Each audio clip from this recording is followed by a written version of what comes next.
ଥରେ ଗୋଟେ କାଉ ଜଙ୍ଗଲରେ ଦେଖିଲା ଜଣେ ସାଧୁଙ୍କ ପାଖକୁ ଜଣେ ବ୍ୟକ୍ତି ତାର ପୁଅକୁ ଆଣିକି ଆସିଥିଲା, ଯିଏକି ଚାଲି ପାରୁନଥିଲା। ତ ସାଧୁଙ୍କ ଆଶୀର୍ବାଦରେ ପୁଅଟି ଚାଲିବାର କାଉଟି ନିଜ ଆଖିରେ ଦେଖିଲା। ତ ସେ ଭାବିଲା ସାଧୁ ବି ମୋର ବି ଇଚ୍ଛା ପୂର୍ଣ୍ଣ କରିପାରିବେ।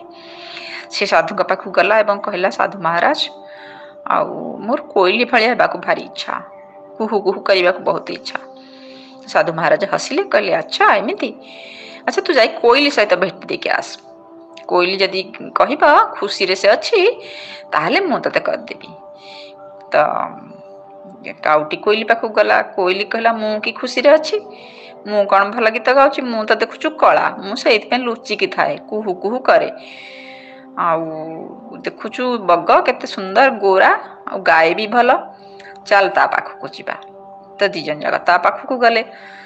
କାଉର ଇଚ୍ଛା ହେଲା, ଏଥର ମୋ ସାଧୁଙ୍କୁ କହିବି ଯେ ମତେ ସେ ବଗ ଭଳିଆ କରିଦେବେ। ତ ବଗ ପାଖକୁ ଯେତେବେଳେ ଗଲେ, ବଗ କହିଲା ନାଇଁ, ମତେ ତ ଭଗବାନ ମାତ୍ର ଗୋଟେ ରଙ୍ଗ ଦେଇଛନ୍ତି, ଧଳା ରଙ୍ଗ। ଶୁଆକୁ ଦେଖୁଛୁ, ଶୁଆ କେତେ ସୁନ୍ଦର, ଦିଟା ରଙ୍ଗ, ଆଉ ତାକୁ ପୁଣି ଲୋକମାନେ ଧରିକି ନେଇକି ପଞ୍ଜୁରୀରେ ବସାନ୍ତି। କେତେ ସୁନ୍ଦର ସୁନ୍ଦର ବାଦାମ, ଚିନା ବାଦାମ ଇତ୍ୟାଦି ଇତ୍ୟାଦି ଭଲ ଭଲ ଫଳ ତାକୁ ଖାଇବାକୁ ଦିଅନ୍ତି। ଆଉ ରୂପା ଗିନାରେ ପାଣି ଦିଅନ୍ତି, କେତେ ସ୍ନେହରେ ତାକୁ ରଖନ୍ତି, ମିଟୁ ମିଟୁ ବୋଲି ଡାକନ୍ତି। ତ ଚାଲ ତାଙ୍କ ପାଖକୁ, ତା ପାଖକୁ, ସେ ବହୁତ ଖୁସିରେ ଥିବ। ଦି ଜଣ ଯାକ ତା ପାଖକୁ ଗଲେ। ତ ଶୁଆକୁ ଯେତେବେଳେ କଥା କହିଲେ, ତ ଶୁଆ କହିଲା, ମୁଁ କି ଖୁସି, ଦେଖୁଛୁ ଭଗବାନ ତାକୁ କେତେ ସୁନ୍ଦର ରଙ୍ଗ ଦେଇଛନ୍ତି, ମୟୂର ସହିତ ସେଲ୍ଫି ଖିଞ୍ଚିବାକୁ ସମସ୍ତେ ଆସନ୍ତି।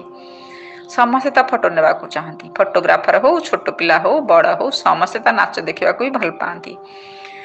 ଆଉ କେତେ ରଙ୍ଗ ତାକୁ ଭଗବାନ ଦେଇଛନ୍ତି, କେତେ ସୁନ୍ଦର ସେ ନାଚେ, ସେ ସବୁଠୁ ସୁଖରେ ଥିବ।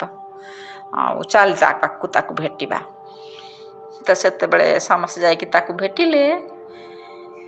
ମୟୂରଟି କାନ୍ଦି ପକେଇଲା, ତା ଆଖିରୁ ଖାଲି ଧାର ଧାର ଧାର ଧାର ହେଇକି ଲୁହ ବାହାରୁ, ତା କୋହ ଉଠେଇକି ସେ କାନ୍ଦୁଥାଏ, କିଛି କହିପାରୁନଥାଏ। ସେମାନେ କହିଲେ, କଣ ହେଲା, ତୁ ଏତେ ସୁନ୍ଦର?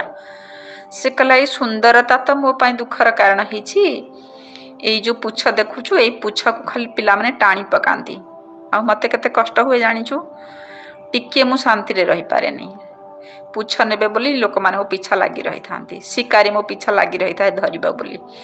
ମୋ ଅଣ୍ଡାକୁ ମତେ ରଖିବାକୁ ଦିଅନ୍ତିନି, ଆଉ ସବୁବେଳେ ମୋ ପାଖରେ, ମୋ ପଛରେ କେହି ନା କେହି ଲାଗିଥାନ୍ତି। ଟିକେ ନାଚି ଆସିଲା ବେଳକୁ ସମସ୍ତେ ସେଲ୍ଫି ଉଠେଇବାକୁ ଆସିବେ। ତ ମୁଁ ଫ୍ରିରେ କିଛି କରିପାରେନି, ମୁଁ ମୋଟେ ସ୍ୱାଧୀନ ନୁହେଁ। ଆଉ ଶିକାରୀକୁ ତ ମୋର ବହୁତ ଡର। ଏତିକି କହୁ କହୁକା ସାଙ୍ଗେ ସାଙ୍ଗେ ସେ କଣ କଲା ନା, ଦୌଡ଼ିକି ପଳେଇଗଲା। ଦୌଡ଼ିକି ଯେମିତି ପଳେଇଗଲା, ଏମାନେ ସମସ୍ତେ, କାଉ, କୋଇଲି, ବଗ, ଶୁଆ ସମସ୍ତେ ଦେଖିଲେ, କହିଲେ ପଳେଇଗଲା କାହିଁକି, ଏମିତି କଥା କହୁ କହୁକା ତ ଦେଖିଲେ ସେପଟେ ଶିକାରୀ ଆସୁଛି। ଶିକାରୀ ଛପି ଛପି ଛପି ଛପି ଆସୁଛି, ଆଉ ମୟୂର ମଧ୍ୟ ଛପି ଛପି ଛପି ଛପି ଧୀରେ ଧୀରେ ଆଗକୁ କୋଉପଟେ ନା କୋଉପଟେ ଯିବାକୁ ରାସ୍ତା ଖୋଜୁଛି। ତ ସେମାନେ ସମସ୍ତେ ତା ଦୁଃଖ ଜାଣିପାରିଲେ ଏବଂ ପୁଣି ଫେରି ଆସିଲେ। ଏବଂ ସାଧୁ ମହାରାଜଙ୍କୁ କାଉ କହିଲା, ମହାରାଜ, ମୁଁ ଯେମିତି ଅଛି ସେମିତି ଭଲ, ମତେ ମୋ ପଛରେ ତ କେହି ଶିକାରୀ ଲାଗୁନାହାନ୍ତି, ମୋ ଅଣ୍ଡାକୁ ତ କେହି ନେବାକୁ ଚାହୁଁନାହାନ୍ତି, ମୁଁ ଗଲେ ମୋ ପଛରେ କେହି ଧରିବାକୁ ମତେ ଚାହୁଁନାହାନ୍ତି, ମୁଁ ବହୁତ ଖୁସିରେ ଅଛି, ମତେ ଆଶୀର୍ବାଦ ଦିଅନ୍ତୁ, ମୋର ଆଉ କିଛି ଦରକାର ନାହିଁ।